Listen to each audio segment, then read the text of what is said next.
Long before Eve bit the apple, there was another woman, crafted by gods, wrapped in beauty. But she didn't bring life.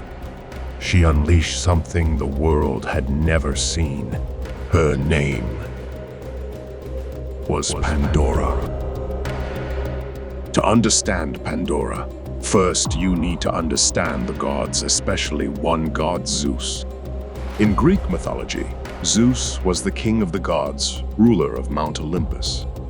He controlled thunder and lightning, and no one dared to defy him. But one titan did. His name was Prometheus, and what he stole from Zeus would change the fate of mankind forever. Prometheus wasn't a god. He was a titan, part of an older race that ruled before Zeus. But unlike most titans, Prometheus liked humans. He watched them struggle, cold and weak, and he pitied them. So he did the unthinkable. He stole fire from Mount Olympus, the sacred flame of the gods, and gave it to mankind. With fire, humans cooked, forged weapons, built cities. Civilization was born. But Zeus was not impressed. He was furious. Zeus was a god of order and power. He believed that gods should rule over mortals, and humans should remain weak and obedient. When Prometheus gave fire to mankind, he broke this natural order. Suddenly, humans gained knowledge and power, things Zeus didn't want them to have. To Zeus, Prometheus's act was not just theft, it was rebellion, a threat to the gods' authority. So, Zeus punished Prometheus harshly to send a message to both gods and humans alike. Zeus wanted to punish Prometheus, and he did, chaining him to a rock, where an eagle ate his liver every day. But Zeus wasn't done. He wanted to punish mankind too. Not with storms or war, but with something much more elegant, much more dangerous. Zeus gathered the gods. "We will create a gift," he said. "A gift no man can resist." She was breathtaking, and she was a trap. Forged by Hephaestus from clay, breathed into life by the gods, Aphrodite gave her beauty.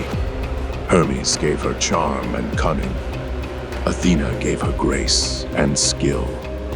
Zeus gave her a dangerous gift, curiosity.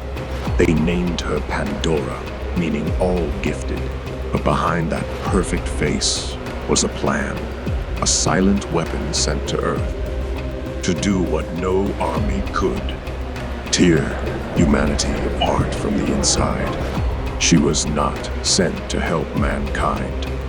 She was sent to test them. A trap wrapped in silk. A gift that looked like love, but carried a curse. When Pandora arrived on Earth, men were stunned. No one had ever seen such beauty. Zeus gave her a sealed jar, and one command: never open it. Then he sent her to Earth, straight to the home of Epimetheus, brother of Prometheus, the rebel. Prometheus had warned his brother, "Don't trust anything Zeus sends." But Epimetheus saw Pandora and forgot everything. Her smile, her voice, her grace. He welcomed her into his home and into the world of men. Life was peaceful, but the jar sat in the corner, heavy, silent, calling to her. Pandora tried to ignore it, but something inside whispered, "What if it's something good?" Each day, it whispered to Pandora. Each night, she wondered, what if it's a gift? What if it's meant for me? Curiosity burned within her, the very gift Zeus had planted. One day, she couldn't resist anymore. With trembling hands, she pulled the lid off, and all hell broke loose. Out rushed suffering, disease, famine, death, envy, hatred, war. They swirled through the air, infecting the hearts of men. All the evils the gods had locked away were now free. Pandora screamed and slammed the jar shut, but it was too late. Everything was gone.